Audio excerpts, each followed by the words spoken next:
Carl and Damon here from Games, Brains and Head-Banging Life, gbhblofficial.com for short. As they made what into a TV series, Viva Pinata, filled with fun, filled with fucking fun. We are on a home stretch though. We're up to episode 20 of 26, season 2, Tabloid for 2 and All Spun Out. That's our 2 segments. Aired September 14th, 2008 on YTV. You know how this goes. We talk through each segment. Beginning with segment 1, Tabloid for 2. It is, if you can believe this, another Hudson segment. If you're doing these in order, that is a lot of Hudson in a row. Season 2 it's been really heavy. Yeah. Whereas season 1 was heavy on Fergie, 2's focused on Hudson. Much better for it though. Yeah, definitely. Anyway, Hudson's a VIP at a club and being cheered upon entry, because of course he is.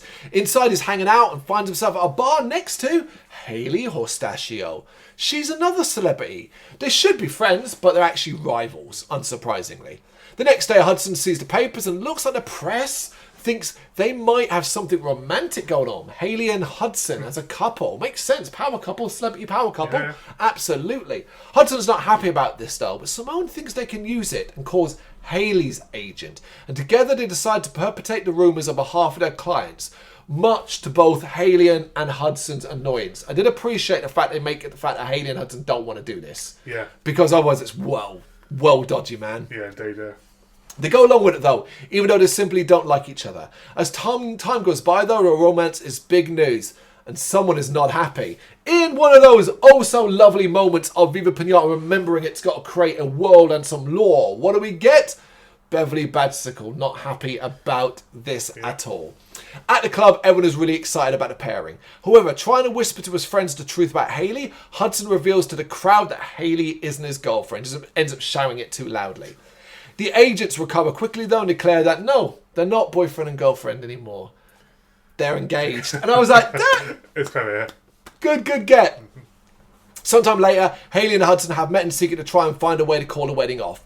But neither wants to look like the bad guy. And that's the thing, they're trying to protect their image. And I love this. Because this is actually, imagine a real life thing that has happened in the years gone by and still does. It probably has happened, yeah. You know what I mean? Where relationships are fake to benefit both parties, but you get to a point where like, oh my God. And ultimately, whoever dumps the other one or splits with the other one, and nowadays you just do it being smart and be more amicable and stuff like that. But inevitably, someone might lose out. I mean, think about any celebrity couple that actually has gone through a divorce and how often one side ends up being pilloried over the other. Always happens, yeah.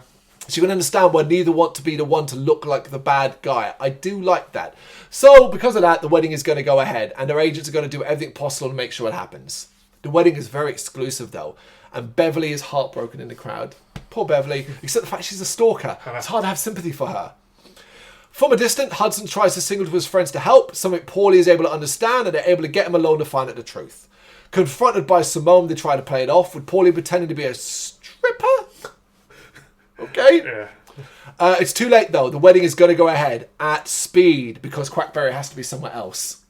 Fucking hilarious. I thought that was hilariously funny. Yeah. Because you got, basically, it's classic comedy. You've set up a caper, a scenario, and then you're finding ways to pile that comedy on. So the idea that Hudson obviously wants to drag this wedding out, but he just happens to be Quackberry, who wants to be somewhere else, so I'm going to get through this really, really fast. You know what I mean? Like, and that's how he speaks. Hudson comes up with the idea of doing their own vows, though. And they managed to drag it out. And I do like as well the fact that it's not like Hayley's doing it as well. Yep. She's also dragging her vows out, which stops Quackberry from declaring they are married. He keeps trying to, as he tries to blurt it out to get it over with. The boat wedding is interrupted by Fergie in the skies. He is pretending to be Ferdinand, Hayley's lost love. And seeing an opportunity, both Hayley and Hudson play this off.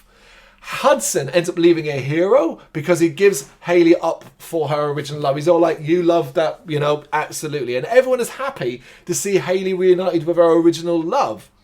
Seems like a happy ending. Not for Hudson, as Beverly grabs the flower bouquet and drags Hudson to the altar. And whatever happens next, we don't see because it's not important. Yeah, great.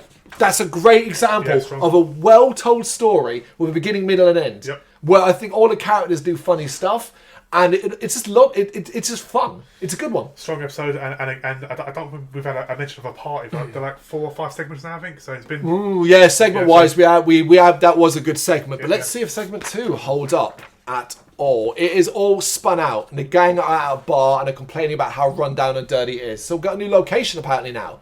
It is a... Now, have they been here before? They might have been here before, actually. They might have. Yeah. But it's a depressing place to be, and Simone arrives and says there's a new nightclub and that she can get them in. They refuse to leave their favourite bar, though, trying to be loyal. Look, man, this place is this is still our place.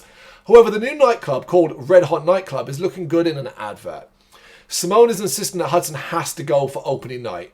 He simply doesn't want to. That is until he finds out that Hayley will be his replacement. I was like, oh my god, Hayley's a thing now. Yeah, 2 in a row. Cool. Looks like Hudson is in, and seeing this in a new advert, the rest of the gang are disappointed to see him abandon their place. It's just a nightclub though, right? Well, it turns out that it is Pester's idea, and he has set it up to spin, which will result in the pinatas inside losing their candy. It is a convoluted idea that seems to be more about him living out some song and dance dream he had a kid rather than actually getting the candy. Yeah, it's one of these weird ones. It's opening night, and everyone who isn't anyone is coming to the club. Inside, Pester is pleased to see how busy it is, but notices a few missing pinatas. It's our gang, basically, who are still chilling out in their spot, but Fergie and Franklin are struggling not to be taken in. What convinces them to go and see Hudson's show? The owner leaves to see it. And well, that's terrible. Yeah. Arriving at the club, they find it sold out, but find a back door. Hudson takes to the stage and kicks into a song and dance number. Seeing this, Pester instructs the ruffians to start the spinning, which starts to get faster and faster. His plan starts to work as pinatas start to vomit up candy. It gets crazy fast though, and Pester is pleased, but the others find the ruffians and set about stopping them. As they fight the ruffians, Fergie gets an intercom, and hearing him, Hudson races off to help. He arrives and tries to apologise, but uses his cane to stop the wheel, resulting in it stopping. With the club not rotating anymore, the pinatas are able to escape, but on Pester's instruction, the ruffians continue to try and make it spin. Guess what? It does so strongly that it takes off and heads off into space. And lastly, we see the gang reunited at the Grotty Bar. I didn't feel this segment, I'm afraid. I really liked segment 1, don't care for segment 2. Don't really remember, if I'm honest. I think there's a lot of Pester episodes which are quite disappointing. I think. He has some strong ones, but there's a lot which are like just... It's like the Crystal Coconut. He's always going to lose. Well, that's the problem with a character like that, is you can only write them a certain way. You never really... They have to be the dumb villain. As I say, it's King Carol. It's... Do you know what I mean? It's that all over, basically. I would like to... If it's, he doesn't really care about the candy. He just wants to be a part of them. No, but not going to do that, no, because of course not. You know, I don't mind. The thing is, I don't mind him being an idiot and never really getting his way, and I do like the fact that they come up with quite imaginative and over the top ways to do things. Yeah. But it doesn't always result in a good segment. This wasn't a good segment because I didn't really care for it, because it's overlaid with the idea about staying at the Grotty Bar because it's their place. Something like.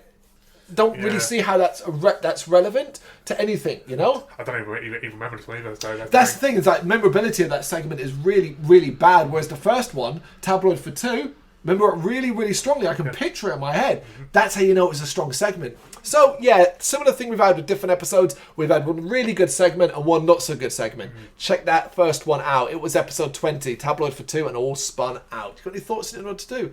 Let us know in the comments. Thank you very much for watching. If you'd like to see more content like this, please consider hitting the subscribe button. It is gratefully appreciated.